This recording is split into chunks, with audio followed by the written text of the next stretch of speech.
Hello everyone, welcome to Chetan Bharat learning. अभी अभी बस आईआर की क्लास लेके अभिषेक सर बाहर आए हैं। मैंने कहा क्लास से पहले कोई और क्लास में जाएं, सीधा पकड़ लेते हैं और थोड़ा सा गाजा स्ट्रिप के बारे में या पैलेस्टीन इशू क्या है, इजराइल पैलेस्टीन इशू क्या है, उसके बारे में थोड़ा डिटेल से समझेंगे। तो सर, गाजा के बारे में मैं थोड़ा जानना चाहता हूँ आपके हाँ बारे जी में सर। आपसे। जैसे गाजा की अगर बात करें तो गाजा पैलेस्टीन या इजराइल पैलेस्टीन जो इशू है, जी हम बेफोर डिक्लेरेशन की तो बात करते हैं, जी पर उससे पहले की हिस्ट्री क्या है? ये जी इशू कब से चल रहा है? हम तो सिर्फ बेफोर डिक्लेरेशन से स्टार्ट कर लेते हैं। जी जी जब हम आईआर में भी पढ़ते हैं हम उसे एक ओरिजिन पॉइंट मान लेते हैं, पर ओरिजिन से पहले की भी कोई स्टोरी होगी। तो जी। उससे पहले की स्टोरी क्या है, मैं उस पर आपसे थोड़ी जानकारी चाहता हूँ। देखिए, वैसे तो जो टेरिटरी है, जो फ़लस्तीन और इज़राइल वाली जो टेरिटरी है, ये तीनों अब्राहमिक फेथ्स के लिए बहुत ज़्यादा जो है इम्पोर्टेंट टेरिटरी है। रिलीजियस सिग्निफिकेंस बहुत ज़्यादा है। कहा जाता है कि तीनों जो रिलीजन्स हैं, अब्राहमिक फेथ्स हैं, ओके। क्रिश्चियनिटी, जुडाइज़्म और जो है इस्लाम, हम्म। इन तीनों का बहुत ज़्यादा रिलीजियस सिग्निफिकेंस जुड़ा हुआ है इस चीज़ से। कि एक तो जूइश के तो टेम्पल ही यहाँ पे है, द मेन टेम्पल। हम्म।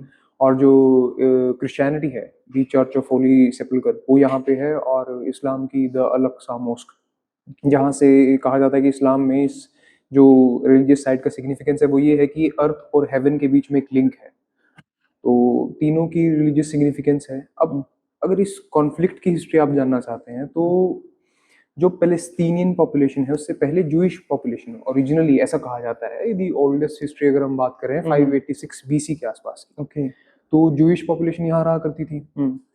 अब रोमन, नहीं, उससे पहले बेबीलोनियन किंग थे, ओके। बेबीलोन के किंग। तो वो आए और उन्होंने जो है जूइश पॉपुलेशन को यहाँ से हटाया। सोलोमन टेम्पल, जो जूस का बहुत बड़ी एक रिलीजियस साइट है, ओके। उसको तोड़ दिया गया। द फर्स्ट टेम्पल भी कहा जाता है उसे। और उसे तोड़ के और जूइश पॉपुलेशन बहुत कम नंबर्स में उनका एक्सोडस शुरू हुआ। बट फिर भी वहाँ पे जो एक सिग्निफिकेंट पॉपुलेशन थी वो जूस की थी उसके बाद भी। क्योंकि उसके बाद जो अगले किंग्स आए, रोमन किंग्स आए, उन्होंने जो है जूस को वहाँ पे रीइंट्रोड्यूस किया, वहाँ पे उनको राइट्स दिए। लेकिन फिर रोमन किंग आए, रोमन द ग्रेट टाइटस, उन्होंने जो है दोबारा जूस के टेम्पल को तोड़ा, द सेकंड टेम्पल, जो उन्होंने पहले टेम्पल के बाद कंस्ट्रक्ट कर लिया था। टाइटस के बाद ज्यूज ने कोशिश की कि वो असर्ट करें एक अपने आप को, रिवोल्ट के ठीक थ्रू। है। हाँ, द फेमस कोकबा रिवोल्ट हुआ, बट वो फेल हो गया बुरी तरीके से। ओके, क्यों रोमन, फेल हुआ sir? They the power of Romans, जो उनकी स्ट्रेंथ थी, उसके ओके। सामने जूस जो है वो बहुत एक अनकंसोलिडेटेड रिलीजन के बेस पे आपको सिग्निफिक, आप एक पूरे एम्पायर से नहीं लड़ सकते। ठीक है। नाउ रोमन्स वर वो ग्रेट, एम्पायर। राइट? तो जो रोमन एम्परर थे उस टाइम पे, द ग्रेट हेड्रियन, उन्होंने क्या करा, उन्होंने कोकबा रिवोल्ट को बुरे तरीके से सप्रेस किया। और जो उसके बाद जो हुआ, जो आज हम देखते हैं कि जूस जो है वो नॉर्थ अफ्रीका, मिडल ईस्ट और ईस्टर्न यूरोप और इन सभी जगहों पे जो है वो डिस्पर्स हो गई, राइट? अब इसके बाद होता क्या है कि यहाँ पे लोकल अरब पॉपुलेशन सेटल होना शुरू हो जाती है। इसके बीच की जो हिस्ट्री है वो ये है कि जूस बाहर जाना शुरू कर देते हैं डर के मारे। बट जो रिलीजन है उसकी बहुत इंपॉर्टेंट साइट जो है द एंशिएंट टेम्पल, उसकी एक वॉल जिसको द वेस्टर्न वॉल बोला जाता है, वो वहीं पे है आज द भी। विसन बॉल। जी, वो वहीं पे रहती है। पूरे इस टाइम के दौरान जूस यूरोप में, नॉर्थ अफ्रीका में स्प्रेडेड रहते हैं। अब जो आप बात करते हैं बाल्फोर डिक्लेरेशन, बिल्कुल। बाल्फोर डिक्लेरेशन से पहले कुछ हुआ। एक जायनिस्ट मूवमेंट शुरू होती है लेट 1890s में, 1897 के आसपास। जायनिस्ट मूवमेंट का पर्पस ये था कि जूइश होमलैंड को दोबारा से बसाया जाए, इस्टेब्लिश किया हाँ, जाए। तो जूइश होमलैंड आज आप मान लीजिए रफली इजराइल वाली हम बात कर रहे हैं। ठीक है। अब जूइश होमलैंड को दोबारा बसाने के लिए आपको जो वहाँ पे लोकल पॉपुलेशन है, ऑब्वियसली वो पैलेस्टीनियंस, उनको हटाना पड़ेगा। वर्ल्ड वॉर वन की बात आती है। वर्ल्ड वॉर वन में जो ब्रिटिश डिप्लोमेसी थी वो कोशिश कर रही थी ड्यूरिंग बोथ वर्ल्ड वॉर्स कि वो जो है डिप्लोमेटिक, उनके जो टूल्स हैं वो ये थे कि कंसोलिडेट कर सकें अपने अलाइज को और आसपास के जो ओपिनियन को अपने फेवर में। ठीक है। सो जो ज्यूरी थी, राइट, जूस पॉपुलेशन, जो उनकी जो इनकी एलीट क्लास है, और जूस हमेशा से ही जो इनका कैपिटल के ऊपर काफी ज्यादा कंट्रोल रहा है ऐसा माना जाता है। तो उनकी जो ज्यूरी थी उनको भी, उनका फेवर भी अपनी तरफ कंट्रोल करना चाहते थे, अपनी तरफ जो है अपनी तरफ लेके आना चाहते थे ताकि कैपिटल भी आए और उनको वर्ल्ड वॉर वन में एक फेवरेबल ओपिनियन भी मिले। ठीक है। तो उन्होंने प्रॉमिस किया, जो प्राइम मिनिस्टर थे उस टाइम पे, आर्थर बैल्फोर, उन्होंने कहा कि जूइश होमलैंड जो है हिज मैजेस्टी जूइश होमलैंड के फेवरेबल ओपिनियन रखते हैं उसके बारे में, और जो है उन्हें दिया जाएगा वो। लेकिन एक और जो चीज थी बैल्फोर डिक्लेरेशन में वो ये भी थी कि जो एग्जिस्टिंग वहाँ पे रिलीजियस फेथ्स हैं या जो लोग रहते हैं जिनकी कुछ अपनी भावनाएं हैं उनको छेड़ा नहीं जाएगा, उनको वायलेट नहीं किया जाएगा, उनको वहां से भगाया नहीं जाएगा, ऐसा कुछ भी नहीं होगा कि उनके राइट्स को जो है एक्सप्लॉइट किया, कि पैलेस्टीनियंस को नहीं भगाया जाएगा। हाँ बेसिकली पैलेस्टीनियंस वहाँ पे क्रिश्चियंस भी रह रहे थे, ऐसा नहीं था कि जूस बिल्कुल नहीं थे, जूस भी थे, बहुत कम नंबर्स में थे, तो किसी को नहीं ऐसा हटाया बढ़ाया जाएगा वहां से। 1917 में आर्थर बैल्फोर की डिक्लेरेशन तो होगी, लेकिन वही जो हुआ ब्रिटिशर्स ने जो हमारे साथ किया था अगस्त, सेम देखिए आप अगस्त स्टेटमेंट यहाँ भी देते हैं वो 1917 में और वहां भी देते हैं, दोनों ही पूरी नहीं हुई। बट इम्पैक्ट ये है आईआर में शुरू क्यों किया जाता है कि पहली बार किसी मेजर कॉलोनियल पावर ने प्रॉमिस किया इंटरनेशनल लेवल पे कि हम जूस को एक होमलैंड देंगे। That is why it is considered as a origin for the reference point वो समझाता है, अदरवाइज ओरिजिन एज सच कुछ नहीं है इसका। हाँ, मैं मेरा वही है ना कि ओरिजिन को लेके ही डिस्प्यूट है आज तक कि ओरिजिनली किसका, आप किसका बोलते हैं इसको ओरिजिनली, राइट। अब आर्थर बैल्फोर ने प्रॉमिस कर दिया, स्लो नंबर्स में जूस जो है वो माइग्रेट होना शुरू हो गए टुवर्ड्स जी पैलेस्टीन की तरफ।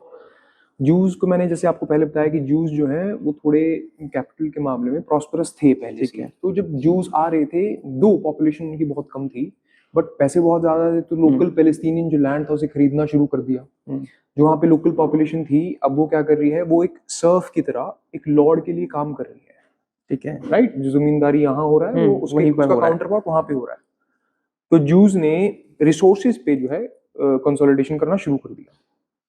अब वर्ल्ड वॉर 2 खत्म होता है, वर्ल्ड वॉर 2 के टाइम पे जो हॉलोकॉस्ट हुआ जो हिटलर ने किया, बिल्कुल उस सारी की सिंपैथी जो है जूस की तरफ जुड़ गई थी, ठीक है, क्योंकि जूस का जो जूस के साथ जो हुआ, राइट, उनका एक्सोडस, उनके साथ जेनोसाइड पहली बार हुआ ही उनके साथ, एक्सपीरियंस उन्होंने किया है एटलीस्ट जो हम डॉक्यूमेंट करते हैं, राइट। तो जब वो हुआ तो नाउ द मेजर पावर्स और इन फेवर के जूस को एक होमलैंड दिया जाए।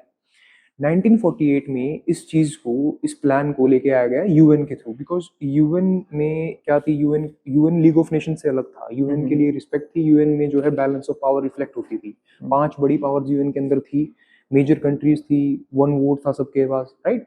और यूएन के पास एक बॉडी थी जिसके पास पावर्स भी थी, UNSC, United nation security council. तो यूएन के थ्रू एक प्लान लेके आया गया जिसका नाम था partition plan of Palestine, for Palestine, ठीक है। पैलेस्टीन के 2 हिस्से कर दिए गए, 55% of land belongs to now Israel and 45% of land of Palestine now belongs to Palestinian, yes, Palestine population, ठीक है। नाउ द थिंग इज, यहाँ पे जो एक बड़ी गजब की बात है वो ये है कि 55% ऑफ लैंड जिनको दिया गया उनकी पॉपुलेशन सिर्फ 1/3 थी, 55%, ठीक है, राइट, जिस टाइम पे दिया गया 1948 में। और जिनको 45% ऑफ लैंड दिया गया उनकी पॉपुलेशन थोड़ी ज्यादा डेफिनेटली, राइट। तो इसके बाद यही चीज जो है अरब वर्ल्ड ने इस चीज को लेकर कंटेस्ट किया कि आप ऐसा नहीं कर सकते। इसी चीज को क्या हम कह सकते हैं कि बिकॉज ऑफ दिस पार्शियलिटी, तो यू वुड से कि the very UN resolution for the partition failed.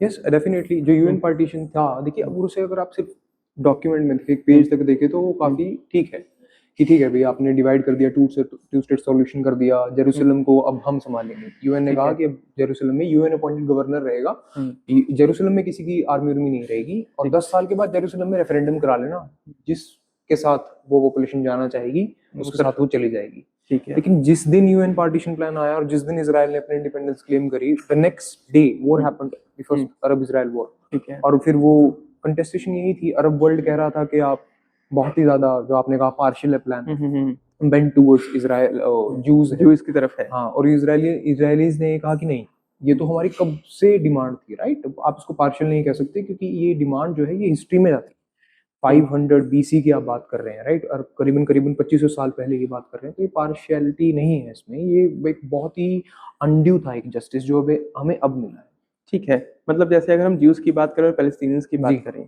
तो बैल्फोर डिक्लेरेशन जब आती है तो डू यू थिंक कि वो थोड़ा सा यूनिलेटरली डिसीजन लिया गया है और अनड्यू फेवर दिया गया है जूइश को? देखिए अब होता क्या है ना कि आईआर में एनार्की तो है, रियलिज्म स्कूल जो है वो मानता है कि इंटरनेशनल लेवल पे एनार्की का मतलब जिसके हाथ में सत्ता है वो दिखाएगा, राइट, चाहे फिर ये यूएस हो चाहे कोई भी हो। उस टाइम पे पैक्स ब्रिटानिका था, ब्रिटेन की चलती थी, वही हुकूमत थी उनकी, तो उन्होंने कहा कि ऐसा होगा। तो क्या हम कह सकते हैं कि इस कन्फ्लिक्ट का जो हम आज इजराइल पैलेस्टीन कन्फ्लिक्ट देखते हैं, तो इसका जो बीज है वो बैल्फोर डिक्लेरेशन से शुरू होता है? अगर क्या आप मैं ये स्टेटमेंट दे सकता हूँ? देखिए बोल सकते हैं आप ये कि कॉलोनियल टाइम्स में है बहुत सारे कॉन्फ्लिक्ट्स, अगर आप एशिया की भी बात करें बहुत सारे कॉन्फ्लिक्ट्स का जो है बीज कॉलोनियल टाइम्स में रहा, टाइम्स में, राइट।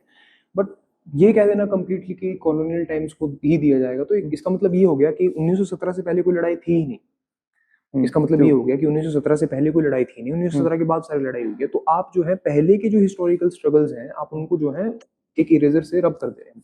बिल्कुल। तो जो जूस का जो पॉइंट है उसको इग्नोर कर देने वाली बात है। सो वी कैन नॉट से कि 1917 के बाद ही सारी चीजें शुरू हुई है। मेन स्ट्रीम पॉलिटिक्स में शायद उसके बाद आना शुरू हुई। मेन स्ट्रीम पॉलिटिक्स में नहीं होने का मतलब ये नहीं कि पेरिफेरी पे जो इश्यूज हैं वो एग्जिस्ट नहीं करते। मतलब आप अगर कहें कि मान लीजिए कि किसी नॉर्थ ईस्ट में रहने वाला एक ट्राइब है और उसका मुद्दा बहुत दिनों बाद न्यूज में आ गया, आज बड़े बड़े चैनल उसको कवर कर रहे हैं, तो ये नहीं कह सकते कि वो मुद्दा आज ही आया है, पहले भी था बट पहले पेरिफेरीज पे था, अब वो मेन स्ट्रीम में आ गया। तो 1917 के बाद वो शायद थोड़ा मेन स्ट्रीम में आ गया, लेकिन जो स्ट्रगल था वो पहले भी था। ज्यूज भी अपनी जगह सही थे कि हमें यहाँ से बाहर निकाला गया, एक ही हमारा टेम्पल था वही हमसे जो है छीन लिया गया। तो उनका कंटेस्ट जो है, उनका क्लेम जो है वो उनकी तरफ से भी सही है और यहाँ भी सही है। लेकिन 1917 के बाद जो आप बोल रहे हैं बैलफोर डिक्लेरेशन के बाद जो है वो थोड़ा मेन स्ट्रीम हो गया, तभी यूएन का रेजोल्यूशन आता तो है। जूस को एक पॉलिटिकल सपोर्ट बैकिंग सी मिल गई कि अब हमें कोई बैक कर रहा है कि हमारे होमलैंड के लिए हमें कोई बैक कर रहा है, सपोर्ट कर रहा है जी।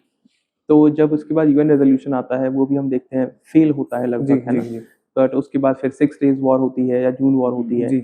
तो 6 डेज वॉर को लेकर आपका क्या ओपिनियन है? मतलब बिकॉज प्रॉपर इजराइल एक तरफ हो गया और बाकी सारे अरब एक तरफ हो गए, और do you think it's unfair?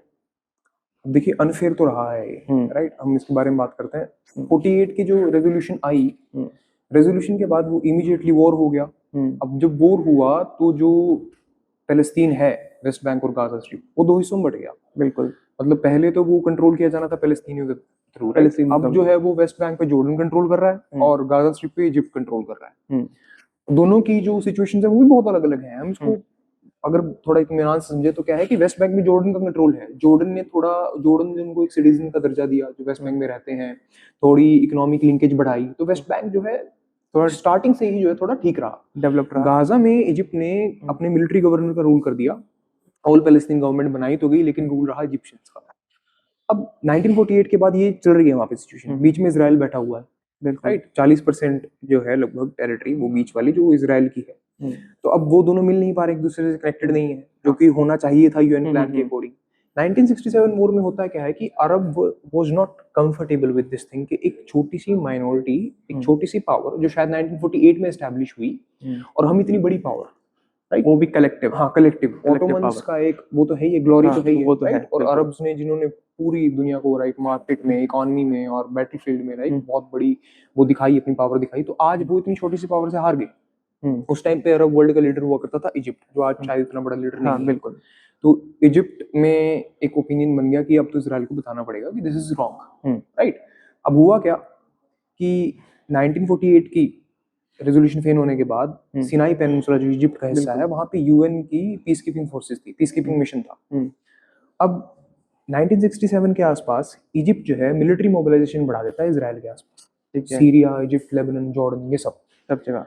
तो इसराइल न्यू ऑलवेज के कोई क्यों बढ़ाएगा मिलिट्री मोबिलाइजेशन बॉर्डर्स के पास, उसका कारण यही अगला परसीव करेगा कि थ्रेट, ये हमें जो है कैप्चर करना चाहते हैं एज सच, क्योंकि रिकॉग्नाइज नहीं किया। हमेशा बोलते हैं कि हम गलत यहाँ पे एस्टैब्लिश ही गलत हुए हैं, राइट। और स्टेट ऑफ ईरान को कर देता है ब्लॉक। स्टेट ऑफ ईरान इकलौता एक्सेस इसराइल के पास, राइट, पर्शियन गल्फ से होके जाता है।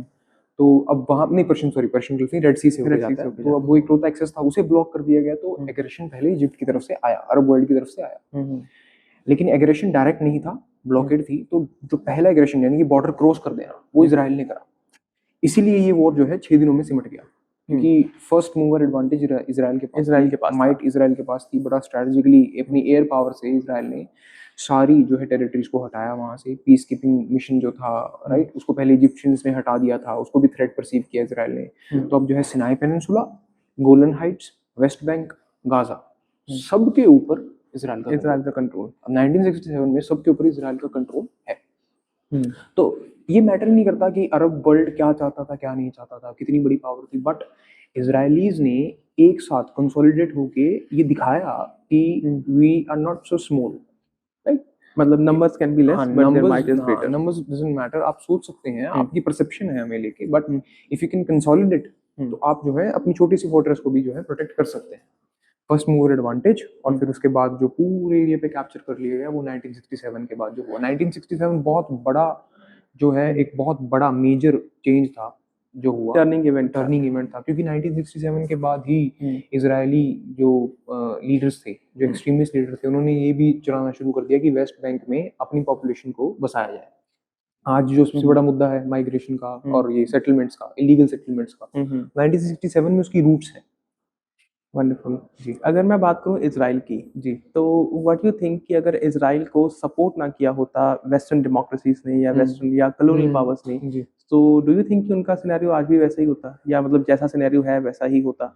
जी। अब इसके बारे में कहना, हम गेस लगाने से अच्छा हम ये देख लेते हैं कि we can compare those movements which were there, right, कि जो इजरायलीज के जो जूइश डिमांड के साथ एग्जिस्ट करती थी, तो हम उनको जूइश डिमांड के साथ कंपेयर कर लेते हैं। जैसे ठीक है।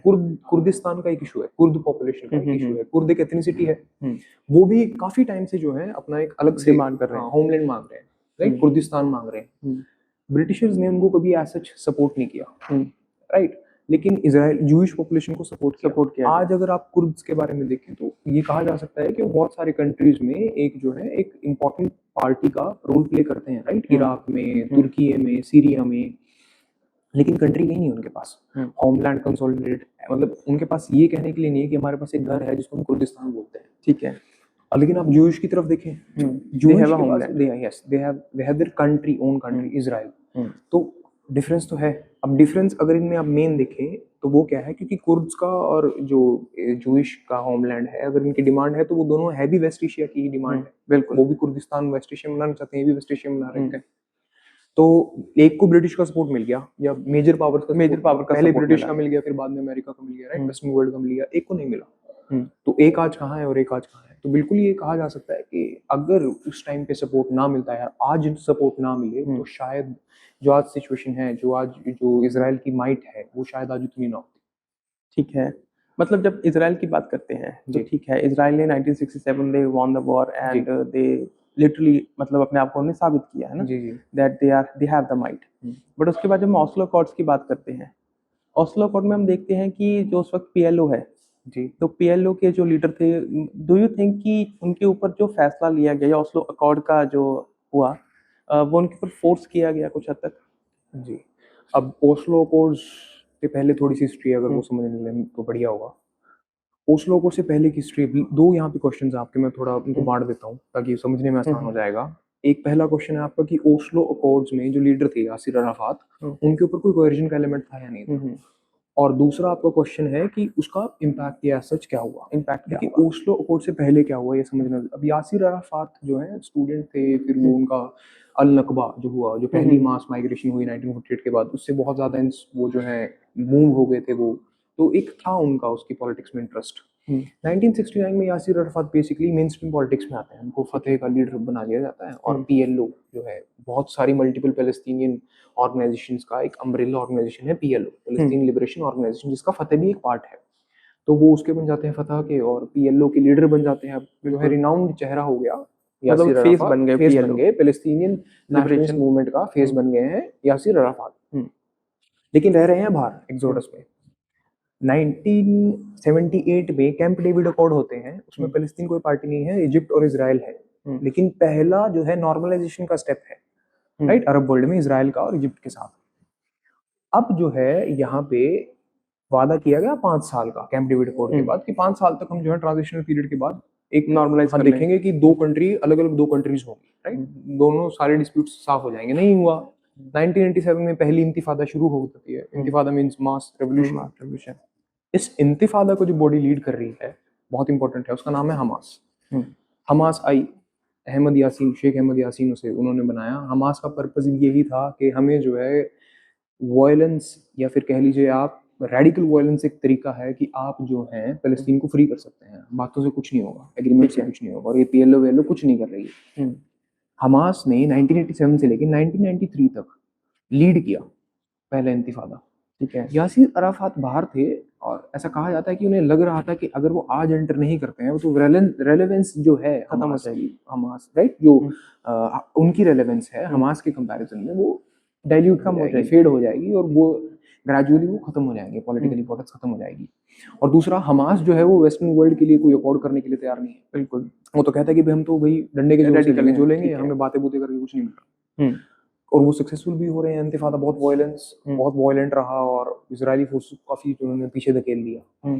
लेकिन अब यहाँ पे होती है यासिर अराफात की एंट्री, जो आप बोल रहे हो। ऑस्लो अकॉर्ड्स में अब दो चीजें हैं यहाँ पे। पहला जो थोड़ा सा ये है कि यासिर अराफात के अपने इंटरेस्ट हैं, पर्सनल हाँ इंटरेस्ट। पर्सनल इंटरेस्ट है, क्योंकि अगर वो नहीं आएंगे, देखिए अगर वो नहीं आएंगे तो कोई और वहाँ पे पॉलिटिकल मेन स्ट्रीम को कैप्चर कर लेगा और वो उनकी इंपॉर्टेंस डाइल्यूट कम हो हो जाएगी जाएगी। और ग्रेजुअली वो चले जाएंगे। और दूसरा यहाँ पे ये है कि वेस्टर्न वर्ल्ड चाहता है कि उन्हें कोई कॉम्प्रोमाइज करने का मौका दे, और वेस्टर्न इसको वर्ल्ड खुद चाहता है। हाँ कि ये जो मुद्दा है 6 साल जो है इंतिफादा हो रहा है, इसको कम किया जाए, राइट, इसको रोक दिया जाए। ओस्लो अकॉर्ड्स होते हैं फिर पीएलओ और जो है इजराइल के बीच। पैलेस्टीन लिबरेशन ऑर्गेनाइजेशन को इजराइल बोलता है कि हम आपको एक अम्ब्रेला बॉडी मानते हैं कि आप रिप्रेजेंट कर रहे हो पैलेस्टीन को, और पीएलओ बोलता है कि ठीक है, हम आपकी पीसफुल एग्जिस्टेंस को हम मानते हैं कि आप पीसफुली रहिए। ओस्लो अकॉर्ड्स में यही कहा गया कि 3 टुकड़े हो जाएंगे पैलेस्तीन के, area A, area B, area C. यहाँ पे थोड़ा सा कोएर्जन का एलिमेंट आ रहा है, जो कहा जाता है कि यासिर अराफात शायद इसको एक्सेप्ट ना करते अगर उनको कंप्लीट फ्रीडम मिलती। ठीक है। Area A, area B, area C क्या था कि एरिया ए में जो है कंप्लीट पैलेस्टीनियन कंट्रोल रहेगा, जो सिर्फ 18% टेरिटरी होगी पैलेस्तीन की। ओके। एरिया बी जो होगा उसमें जॉइंट कंट्रोल रहेगा पैलेस्तीन का और इजराइल का सिक्योरिटी कंट्रोल, पैलेस्तीन का सिविलियन कंट्रोल। ये मोस्टली रूरल एरियाज होंगे पैलेस्तीन के, 20-22% के आसपास। ठीक है। जो मेजोरिटी ऑफ लैंड है बचता हुआ 60% के आसपास का, वो रहेगा एरिया सी में। एरिया सी होगा जो कंप्लीट इजरायली कंट्रोल के अंडर होगा।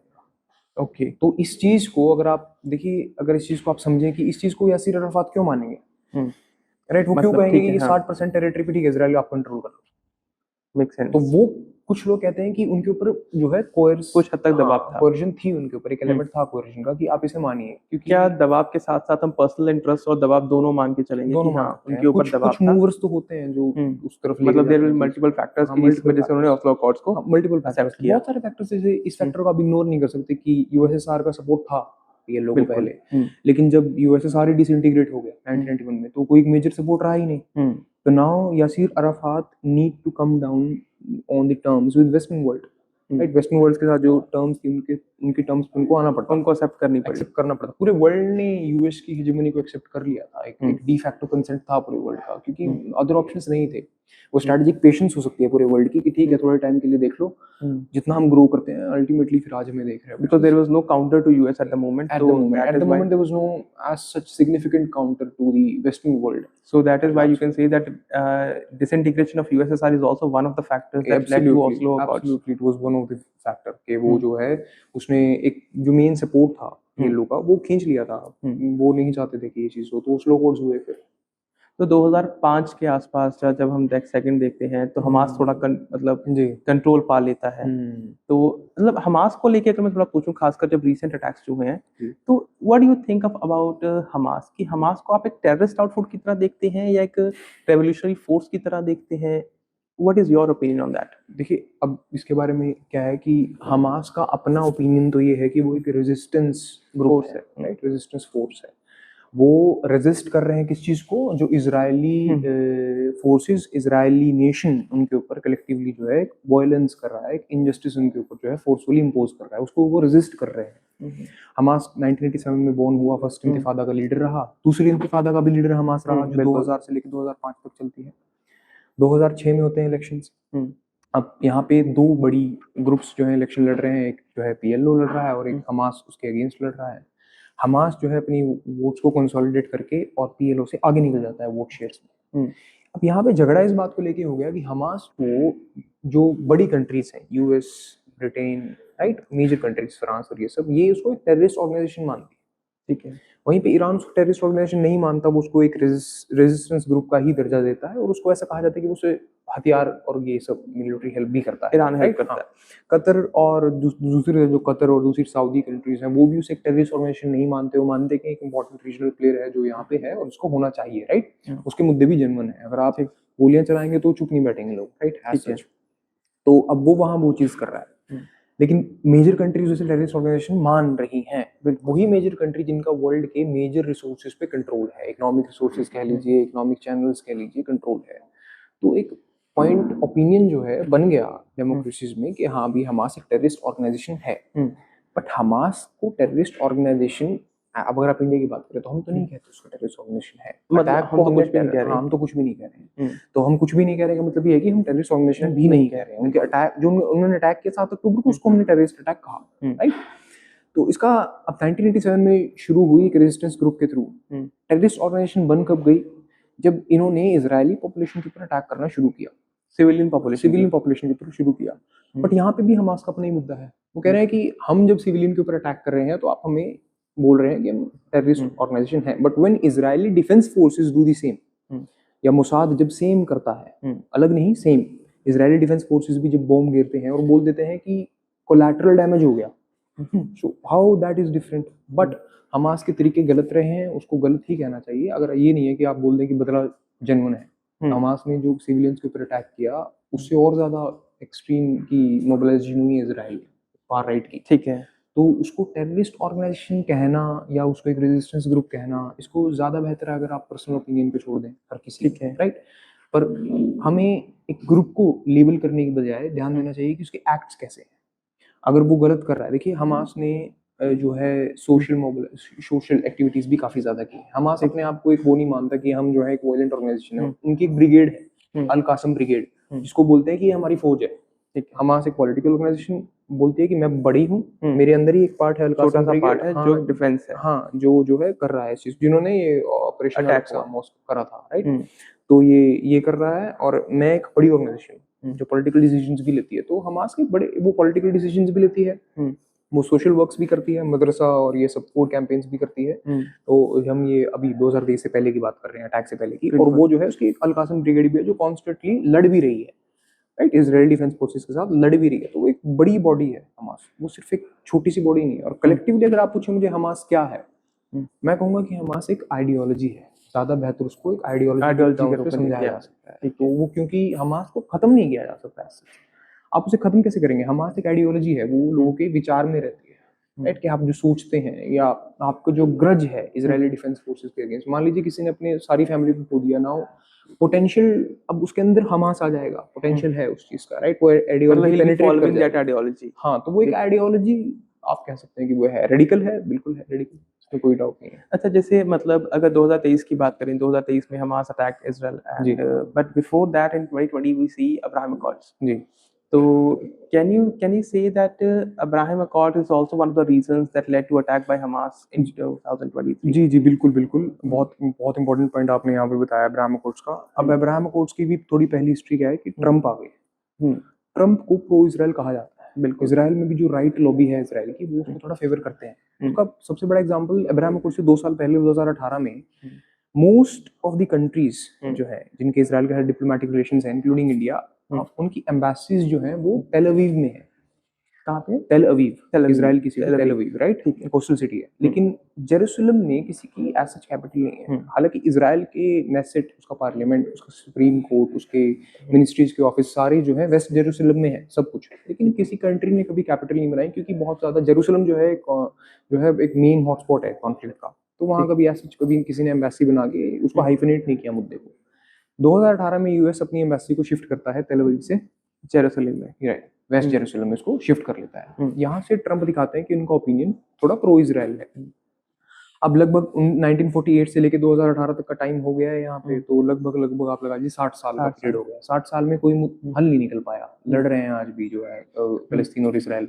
ट्रम्प कहते हैं now we have to bypass this issue, फलस्तीन का जो 2 स्टेट सॉल्यूशन का इशू है इसे बाईपास करना पड़ेगा आपको, क्योंकि बाईपास नहीं करेंगे तो इजराइल एलिनेटेड रहेगा हमेशा के लिए, 60 साल तक एलिनेटेड है अरब वर्ल्ड से। बाईपास कैसे करते हैं कि पैलेस्टीन का जो 2 स्टेट सॉल्यूशन है उसको बैकसीट पे रखते हैं और इजराइल की normalisation of ties with Arab countries को ड्राइविंग सीट पे लाते हैं, राइट।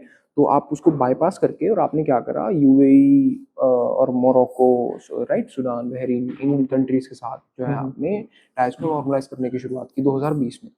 2020 में जब टाइज नॉर्मल होने की शुरुआत हुई तो पैलेस्टीनियन पॉपुलेशन को ये हो गया कि यार हमारी जो 2 स्टेट सॉल्यूशन की आज तक बात रही थी उसका तो जिक्र ही नहीं हुआ अब्राहम अकॉर्ड्स में, वरना आज है। तक जितना भी अकॉर्ड्स हुए, Abraham accords, sorry camp David accords हुए, ओस्लो अकॉर्ड्स हुए 1 और 2, दोनों में जो है, तीनों में यही जिक्र है कि भाई पैलेस्टीन को एक स्टेट का दर्जा दिया जाएगा, two state solution is always there, right, was always there, but Abraham Accords में इट वाज नॉट देयर, वो था ही नहीं वहाँ पे।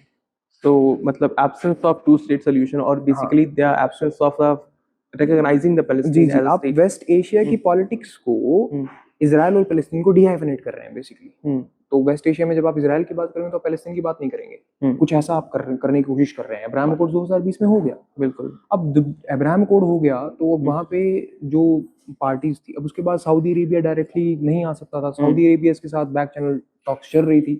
ऐसा कहा जाता है कि अगर 2000 ये अटैक ना होता, ऑपरेशन राइजिंग अल-अक्सा फ्लड वाला, तो शायद सऊदी अरेबिया के इसराइल के साथ टाइज अभी तक नॉर्मल हो जाते। बिल्कुल। सऊदी अरेबिया की सिर्फ ये डिमांड थी कि एक तो जो है पैलेस्तीन में थोड़ी सी शांति बनाई जाए, और थोड़ा सा क्या है कि हमें जो है हथियार वगैरह दिए जाए, राइट, अमेरिका हमें इकोनॉमिक एड दे और हमें हमें जो है हथियार वगैरह, वेपन्स वगैरह दे, ताकि हम लोकल रीजनल इंस्टेबिलिटी से बचे रह सकें, राइट, आइसोलेट रहें।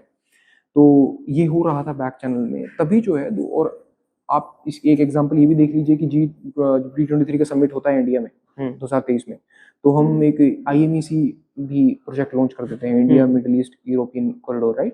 तो इसका पर्पस क्या है कि आप इंडिया को मिडिल ईस्ट से कनेक्ट कर देंगे। मिडिल ईस्ट का मतलब UAE से जो है आपका ट्रांजिट इंटीग्रेशन सऊदी अरेबिया से होकर जा रहा है, सऊदी अरेबिया से जॉर्डन, जॉर्डन से इसराइल। तो UAE सऊदी अरेबिया को और जॉर्डन को आप इसराइल से जोड़ रहे हैं, जो कि उनकी कनेक्टिविटी इंक्रीज होगी। हाँ, जो कि अब ये क्या है, ये अगेन मुद्दे को डिहाइफिनेट करता है। अगेन यहाँ पे टू स्टेट सॉल्यूशन की बात नहीं हो रही है, पैलेस्टीन साइड है और यहाँ पे जोड़ा जा रहा है सीधा एक सड़क को। मतलब आप इजराइल को बात कर रहे हो, इजराइल से बात कर रहे हैं, लेकिन टू स्टेट सॉल्यूशन की बात ही नहीं कर रहे, जिक्र ही नहीं कर रहे उसके बारे में, पैलेस्टीन की कोई बात ही नहीं कर जी। 2023 में उसके बाद आपको क्या देखने को, अब कहा नहीं जा सकता किसी की वजह से सब कुछ हुआ। जो जेरूसलम में जो अल-अक्सा मॉस्क का कंपाउंड है, वहाँ पे 2023 में इलेक्शंस होने के बाद जो नेतन्याहू की सरकार बनी, वो आज तक की इजराइल की हिस्ट्री में सबसे ज्यादा एक्सट्रीमिस्ट राइट गवर्नमेंट बनी है, कोalition गवर्नमेंट बनी है। तो काफी एक्सट्रीम वहाँ पे जो है पॉलिटिशियंस मेंबर बन गए गवर्नमेंट का, राइट। अब वो क्या कर रहे हैं, वो अल-अक्सा कंपाउंड में आर्मी को लेके जा रहे हैं, तो उस चीज के अगेंस्ट काफी बैकलैश हुआ। कहा जाता है कि इन सब का जो एक गठजोड़ का अगर आप कर दो, सबको मिला दो, सारे फैक्टर्स को, तो सारे फैक्टर्स को मिला दो, तो वो आपको दिखता है 7 अक्टूबर के अटैक, जब राइट ऑपरेशन अल-अक्सा फ्लड्स जब हुआ, तो उसमें हमास ने जो 5000 से ज्यादा रॉकेट्स फायर करे, और फिर जो उन्होंने हॉस्टेजेस बनाए 300 से ज्यादा लोगों को बॉर्डर क्रॉस करके, म्यूजिक फेस्टिवल में लोगों को सरेआम मार दिया गया। तो उन सारे फैक्टर्स का शायद एक रिजल्ट था, रिजल्ट इन द सेंस उनकी पॉलिटिकल चाल हो सकती है, डिसरप्शन, बहुत बड़ा डिसरप्शन था। देखिए आप, क्योंकि 2023 से 2 साल तक तो डिसरप्टेड ही है, बिल्कुल, राइट, इसलिए पूरा साल निकल ही गया ऑलमोस्ट। तो 3 साल के लिए उन्होंने डिसरप्शन ले आए वो, राइट। तो फिर ये हुआ, और उसके बाद आज हम देखते हैं। क्या अगर मैं हमास की ही बात करूँ, I am again talking about Hamas, कि अगर हमास को या इस पूरे टॉपिक को ही हमने ओवर सिंप्लीफाइड नहीं कर दिया, मतलब पूरी दुनिया ने, कि या तो ये कंप्लीटली टू स्टेट सोल्यूशन ही है, और या फिर हमें इसका कुछ पता ही नहीं है, हेल्पलेसनेस है। जी, ओवर सिंप्लीफाइड, अब ओवर सिंप्लीफिकेशन जो है, it is very inherent to human nature कि ओवर सिंप्लीफाई कर देना किसी चीज को, because when you are not simplifying things, तो you are constantly you are endeavoring to think about that, कि आप जो है, अगर मैं मान लो कि मुझे किसी भी चीज को समझना है, तो मेरे लिए ओवर सिंप्लीफिकेशन क्या है, किसी एक टैग दे देना। मतलब जैसे मेरा सवाल ये है कि जैसे आमतौर पर अगर हम सिर्फ इजराइल पैलेस्टीन की बात करें, तो पूरी दुनिया ना 2 खांसों में बटी हुई है। या तो कुछ देशों ने मान लिया कि भाई ये तो सब सुपर इम्पोर्टेंट टॉपिक है, यही सबसे ज्यादा बड़ा मुद्दा है इस वक्त पूरी दुनिया का, इजराइल पैलेस्टीन इशू सबसे बड़ी बात है, और कुछ ने छोड़ दिया यार इसका तो कोई सोल्यूशन ही नहीं है। तो what is your take on that? Important है, इसमें कोई डाउट नहीं है, लेकिन पूरी दुनिया ने मान लिया है। ये ऐसा क्यों बोला जाता है? क्योंकि बहुत इंपॉर्टेंट पावर्स हैं इसके अंदर, यूएस की डायरेक्ट इन्वॉल्वमेंट है, ये इजराइल को सपोर्ट करती हैं, राइट। बहुत सारे दूसरे मुद्दे भी हैं, बट उनमें कोई मेजर पावर इन्वॉल्व नहीं है एज सच, बिल्कुल, राइट। लेकिन जो दुनिया मानती है कि नहीं भाई ये कुछ नहीं है, ये एक जो है इसको छोड़ दिया जाए, ये तो चलता रहेगा, ये चलता रहेगा, ये भी जो है, ये ऐसा क्यों है? क्योंकि अब फटीग है एक पूरी दुनिया का, या वहाँ की पॉपुलेशन का, क्योंकि 60 साल से आप लड़ ही रहे हैं, क्या अचीव कर लिया आपने? 70 साल से ज्यादा टाइम हो गया, आपने क्या अचीव कर लिया? आप लड़ ही रहे हैं और कुछ आपने किया ही नहीं अभी तक। तो फटीग के कारण दोनों चीजें आती हैं। ओवर सिंप्लीफाइड भी कर देते हैं हम जब हम ओपिनियंस बनाना शुरू कर देते हैं कि इजराइल सही पैलेस्तीन गलत, बिल्कुल। या फिर इजराइल सही गाजा गलत, या हमास सही इजराइल डिफेंस फोर्सेस जो है गलत। ओवर सिंप्लीफिकेशन ये भी हो सकती है जब हम साइड्स लेना शुरू करते हैं, जो कि हमें नहीं करना चाहिए, क्योंकि कभी भी मुद्दा साइड लेने से नहीं सुलझेगा। आपको उसको सुलझाना पड़ेगा जब आप उसकी ग्राउंड रियलिटी के बारे में समझेंगे कि हाँ भाई ये डिफरेंट फैक्टर्स इस साइड के हैं, ये डिफरेंट फैक्टर्स इस साइड के हैं, दोनों के अपनी अपनी जगह जेन्युइन कॉजेज हैं, दोनों के अपनी अपनी जगह कुछ फैक्टर्स की पॉलिटिसाइजेशन हुई जो शायद ना होती तो कॉन्फ्लिक्ट इतना बढ़ना पड़ता। ओवर सिंप्लीफिकेशन उस चीज को एड्रेस कभी नहीं करेगी, तो करनी नहीं चाहिए। लेकिन जो आप कह रहे हैं कि एक तरफ समझ आता है कि सबसे बड़ा मुद्दा है क्योंकि सर आप देखिए कि जो ग्लोबल वर्ल्ड मैरीटाइम ट्रेड है उसका बहुत बड़ा हिस्सा वेस्ट एशिया से आ रहा है, और कनेक्टिविटी जो है, अब रेड सी जो है, राइट, आप वरना आपको पूरा अफ्रीका घूम के जाना पड़ेगा, जो सुएज वाला एरिया वो भी वहीं पे है। तो जियोग्राफिकल चौक पॉइंट्स, इकोनॉमिक चौक पॉइंट्स, रिसोर्स कंसंट्रेशन, ये सारी वहाँ पे है, इसलिए बड़ा मुद्दा है। और दूसरा मेजर पार्टीज वहाँ पे इन्वॉल्व हैं, इसलिए है, राइट। तो बड़ा मुद्दा तो है क्योंकि मेजर पार्टीज और इतना सब ज्योग्राफी और इतना सब इकोनॉमी वहाँ पे कंसंट्रेटेड है उसकी वजह से। और जो लोग कह रहे हैं कि ये इसको भूल जाओ, ये चलता रहेगा, राइट। अब जब से जैसे सेकेंड टर्म शुरू हुई है डोनाल्ड ट्रम्प की, जी, है ना, तो ट्रम्प वी ऑलवेज नो कि that he is a little pro Israel. जी, तो जो सेकेंड टर्म शुरू हुई है इसमें इंडिया की डिप्लोमेसी थोड़ी दिक्कत भरी हो गई है, इंडिया के लिए डिप्लोमेटिकली थोड़ा टफ हो गया है इस पूरे सिनेरियो को या इस पूरे इशू को टैकल करना। इंडिया के लिए ये चीज शुरू से ही जो है वो थी, मतलब कि थोड़ी टफ थी मैनेज करना। ये अक्सर ये लोकल डोमेस्टिक पॉलिटिक्स में कहा जाता था कि हमने पहले पैलेस्तीन को ज्यादा फेवर किया, राइट, पर वो सही नहीं है। हमने शुरू से ही जो है टाइट रोप पे हमने जो है हमेशा से अपने को मैनेज किया, संभाल के रखा, मैनेज किया, राइट। We always walked on the tightrope. If you talk about Israel Palestine, हमने पैलेस्टीन को रिकॉग्नाइज कब किया? 1988 में, बिल्कुल। उसके कुछ साल बाद हमने इजराइल को भी कर दिया, 3 से 4 बाद 1992 के आसपास हमने इजराइल को भी रिकॉग्नाइज कर दिया डिप्लोमेटिकली, हमने रिलेशंस उनके साथ बना लिए। अब इंडिया, अगर आप बात करें अभी स्पेसिफिक 2024 के बाद, ट्रम्प की बात कर रहे हैं और वेस्ट एशिया की जब आप बात कर रहे हैं, तो हाँ थोड़ा सा टफ हो गया है, क्योंकि टफ हो गया चीजों को मैनेज करना। 2023 में जब अटैक्स हुए तो हमने कंडेम किया, उसमें अमेरिका कोई दिक्कत नहीं, पूरे वर्ल्ड में किसी को कोई दिक्कत नहीं, क्योंकि आप भी नॉर्मल एक ह्यूमन की तरह क्या कर रहे हो? कंडेम कर रहे हैं। द मेजर प्रॉब्लम स्टार्टेड कि जब हमने इजराइल को एज सच कंडेम नहीं किया, इजरायली डिफेंस फोर्सेस को एज सच एक्सप्लिसिटली भी कंडेम नहीं किया, और मेजर रेजोल्यूशंस में एब्सटेन भी किया, जो कि अब हमारा थोड़ा सा रुख बदल रहा है। क्योंकि इसका सबसे बड़ा रिजल्ट हमें देखने को मिला जब हमारे ऊपर पहलगाम टेरर अटैक करवाया गया पाकिस्तान की प्रॉक्सीज के थ्रू, राइट, बिल्कुल। कि हम कहते हैं ना कि हमारी डिप्लोमेसी फेल कर गई एज सच। मैं उस डिटर्मिनिस्टिक अप्रोच पे नहीं जाऊंगा कि फेल कर गई, सक्सेसफुल हो गई, बट लोग एक ओपिनियन ये था, मैंने भी पढ़ा था, कि इंडिया ने जब एक्सप्लिसिटली इजराइल को, राइट, रेप्रीमांड नहीं करा इंटरनेशनल फोरम्स में, तो मेजर कंट्रीज ने, ग्लोबल साउथ कंट्रीज ने देखा जब इंडिया जो है टाइट रोप डिप्लोमेसी कर रहा है, यानी कि वो एक बहुत ज्यादा प्रैग्मेटिक डिप्लोमेसी कर रहा है किसी को कंडेम ना करके, so why should not we do the same thing? हम क्यों नहीं कर सकते? मान लीजिए कि अगर हम भी कंडेम ना करें तो हमारे दोनों के साथ रिश्ते बने रहेंगे, बिल्कुल, पाकिस्तान या फिर उसको बैक करने वाली कंट्रीज के साथ, और इंडिया के साथ भी बने रहेंगे एज सच। तो एक बैकलैश वहां से हमें देखने को मिला। बट अगर आप कहें कि हमने इसको मैनेज कैसा किया है, कुल मिला के अभी तक तो बहुत सही मैनेज किया है। As such sanctions, as such कोई जो है डायरेक्ट मेजर रिपरकशंस हमें देखने को नहीं मिली दोनों कंट्रीज की तरफ से, ना ही दोनों ने कुछ भी कहा एज सच एक्सप्लिसिटली इंडिया को। इंडिया, देखा, आपको ये भी मानना पड़ेगा कि इंडिया अगर चाहता, राइट, तो भी वहां पे इंडिया इतनी बड़ी पार्टी नहीं है कि पीस ले आए, बिल्कुल। Superpowers over there, right, उस कॉन्फ्लिक्ट में जो है वो यूएस ही है प्राइमरली। अगर यूएस चाहता, यूएस प्रेशर बनाना चाहता, तो जैसे आज लिया है नेतन्याहू को लाइन पे, वो पहले भी लिया था। इंडिया उसमें, इंडिया की डिप्लोमेसी को एक टफ सिचुएशन का सामना करना पड़ा, वो बिल्कुल सही है, लेकिन हम फेल कर गए, हम पास कर गए, वो इररिलेवेंट, वो डिटर्मिनिस्टिक हो जाएगा, क्योंकि हम वहां पे लिमिटेड है एक सिंबॉलिक अप्रोच तक, कि हम उसके ऊपर क्या कमेंट कर रहे हैं, उसको कंडेम कर रहे हैं या उसको जो है कुछ नहीं कह रहे हैं। बट क्या हम उसमें कुछ मेजर चेंजेस लेके आ सकते हैं? ये थोड़ा सा इररिलेवेंट है, क्योंकि मेजर पार्टी नहीं है, राइट, ठीक है, मेजर पार्टी नहीं है तो हम इन्फ्लुएंस नहीं कर सकते, आप उतना इन्फ्लुएंस नहीं कर, राइट, जो स्फीयर ऑफ इन्फ्लुएंस है वो वहां तक एग्जर्ट नहीं कर सकते। अच्छा, चलो, अगर हम मतलब प्रॉपर कंक्लूड करें इस टॉपिक को, जी, है ना, और आपसे बिल्कुल मैं पर्सनल लेवल पे, है ना, बिल्कुल पर्सनल लेवल पे आपसे सवाल पूछ रहा हूँ, डू यू थिंक कि इजराइल पैलेस्टीन में कभी भी पीस आ पाएगा? मतलब ये बड़ा वो है, पर्सनल ओपिनियन जानना होगा। देखिए, जो सब्जेक्ट मैं पढ़ाता हूँ तो उसमें तो you have to be optimistic, certainly. Right, क्योंकि चीज़ें बड़ी स्लो मूव करती हैं, बहुत ज़्यादा स्लो मूव करती हैं, बहुत ज़्यादा टाइम लगता है चीज़ों को मूव करने में। शायद शायद 1974 में जब हमने ऑपरेशन स्माइली खुदा करा और जब यूएस ने हमारे ऊपर सैंक्शंस लगवाई, बिल्कुल, तो जो 1975-76 में जो इंसान रह रहा है, अगर आप किसी टाइम मशीन के थ्रू पीछे जाए और उससे पूछें बिल्कुल। कि उसे बताएं कि यार हमारे प्राइम मिनिस्टर वहां पे जा रहे हैं और हाथ मिला रहे हैं और हमारे बीच में इतने अच्छे रिलेशंस हो गए हैं, तो वो विश्वास नहीं करेगा कि ये वही यूएस है जिसके बारे में बात कर रहे हो। लेकिन ये 2008 में हो गया। टाइम लगा, इतने साल, 25 से भी ज्यादा साल लग गए आपको, 30 साल के आसपास लग गए। 2008 में आपके यूएस के साथ रिलेशंस नॉर्मल हो गए। अब जो यही एक एबरेशन है जो ट्रम्प वाली आई है, बैक टू नॉर्मल आ जाएंगे हम बहुत जल्द, राइट।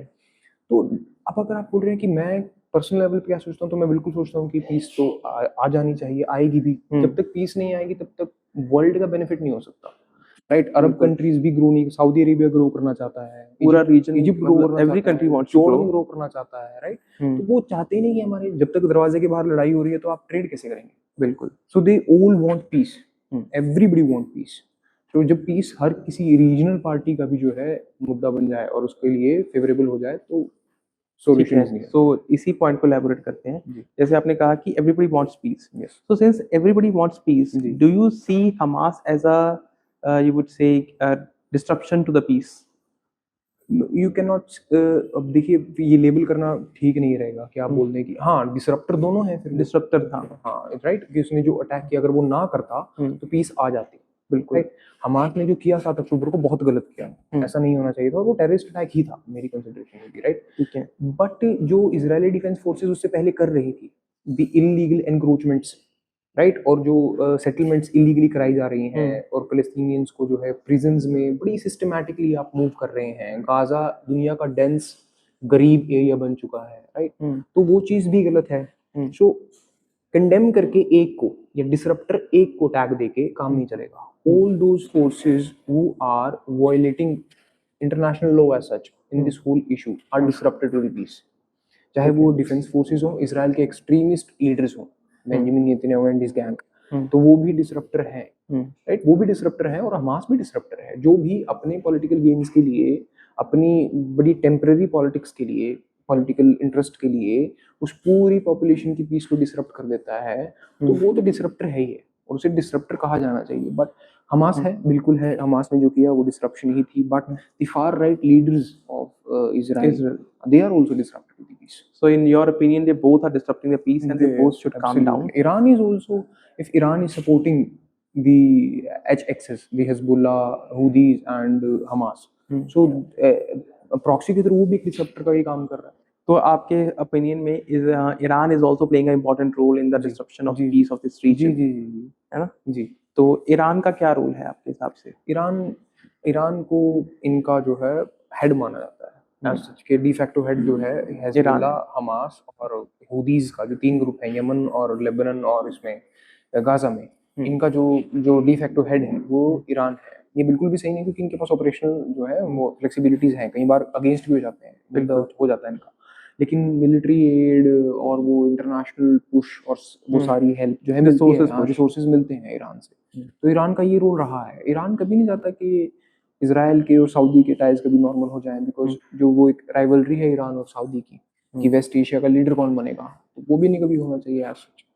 तो ईरान डिसरप्शन करता है और बहुत बार देखा भी है कि वो करता है, लिंकेजेस होते हैं उस चीज में। जब ईरान की बात करते हैं तो certainly they play a important role because they want to assert their power in the West Asia. जी, अगर इसको बिल्कुल अलग करें और हम लेबनान की बात करें या जो आसपास के छोटे कंट्रीज हैं, तो गोलन हाइट्स एक बड़ा इंपॉर्टेंट मुद्दा रहता है हमेशा, तो उस पर आपका क्या टेक है? गोलन हाइट्स को कैप्चर किया गया था, सी ऑफ गैलिली वहां पे था, जो नॉर्थ इजराइल का वाटर का बहुत इंपॉर्टेंट सोर्स है। तो उससे पहले अगर आप जब गोलन हाइट्स 1967 में कैप्चर हो, उससे पहले आप देखें तो उसके पहले की हिस्ट्री क्या है कि गोलन हाइट्स के ऊपर सीरिया ने उसको बहुत स्ट्रेटेजिकली यूज किया, वो डिस्टर्ब करते रहते थे वाटर सप्लाईज को जो इजराइल को जाती थी। तो इजराइल ने 1967 में वो स्ट्रेटेजिक डिपेंडेंस जो सीरिया के ऊपर थी वो खत्म ही कर दी गोलन हाइट्स को कैप्चर करके। लेकिन उसके बाद आज भी वो एक इलीगल एनक्रोचमेंट है, पूरी दुनिया उसको एक इलीगल एनक्रोचमेंट की तरह ही डील करती है, राइट। तो वो गलत है, वो वापस जाना चाहिए सीरिया के पास, राइट। अगर आप लेबनान की बात कर रहे हैं, लेबनान तो अपने आप में ही बड़ा ही जो है एक उसके अंदर सिविल स्ट्राइफ ही बहुत ज्यादा है, मतलब खुद ही वॉर war- एज सच नहीं है, हम्म। लेकिन उसका जो पॉलिटिकल स्ट्रक्चर है कि 3 हेड्स होंगे मेन कंट्रीज के, वो तीनों अलग अलग रीजन से होंगे, कॉन्स्टिट्यूशन ये चीज बोल रहा है, और फिर वो उनके बीच में एक जो साइनर्जी है वो डेवलप नहीं हो पाती, उसकी उस साइनर्जी डेवलप ना होने की वजह से जो हिजबुल्ला जो लेबनान आर्मी के ऑल्टरनेट एक ग्रुप है, वो आर्म्ड ग्रुप है। ठीक है। आपको किसी भी एक इंडिपेंडेंट कंट्री में चीज नहीं, इंडिया में इंडियन आर्मी है, बिल्कुल। एज सच कोई आर्म्ड ग्रुप नहीं है हमारा, राइट। हम्म। तो लेबनान में ये चीज हो रही है। तो अब तो खैर लेबनान भी जो है वहां पे जो लीडर आए हैं वो थोड़े से प्रो वेस्ट हैं, तो वो Okay. भी जो है सख्ताई कर रहे हैं हिजबुल्ला के ऊपर कि हिजबुल्ला को हटाया जाए और सिर्फ एक फोर्स रहेगी, लेबनान फोर्स रहेगी। तो ऑल इन ऑल अगर मैं कहूँ कि हम थोड़े से ऑप्टिमिस्टिक रह सकते हैं कि भाई जी आने वाले समय में इसके ऊपर कुछ ना कुछ हमें पॉजिटिव देखने को मिलेगा जी और वहां पर फिर से शांति बहाल होगी। जी। है अभी ना? तो आपको ऑप्टिमिस्टिक ही रह के काम हम्म। चलेगा आपका, और ऑप्टिमिस्टिक ही रहना चाहिए आने वाले, क्योंकि ऑप्टिमिस्टिक मतलब ये नहीं कि आप जो गलत है उसे गलत कहना बंद कर दें, बिल्कुल, बट ये है कि बिल्कुल। हाँ, जब आप ऑप्टिमिस्टिक बंद कर देंगे रहना, उसका नुकसान क्या है कि फिर आप उसके ऊपर ध्यान ही नहीं देंगे, आप बिल्कुल। उसको एक डन डील मान लेंगे। ऑप्टिमिस्टिक रहना पड़ता है ताकि उसके बारे में बात हो, We can उसके think बारे of it. Right, so it remains in the conversation of normal people, उसके लिए ऑप्टिमिस्टिक रहना जरूरी है। चलो, thank you so much sir, अरे बड़ा thank अच्छा लगा आपसे बात करके, Thank you very बहुत कुछ much. जानने को मिला गाजा के बारे में। बाकी हम मिलेंगे नेक्स्ट वीडियो में, तब तक अपना ख्याल रखें, खुश रहें।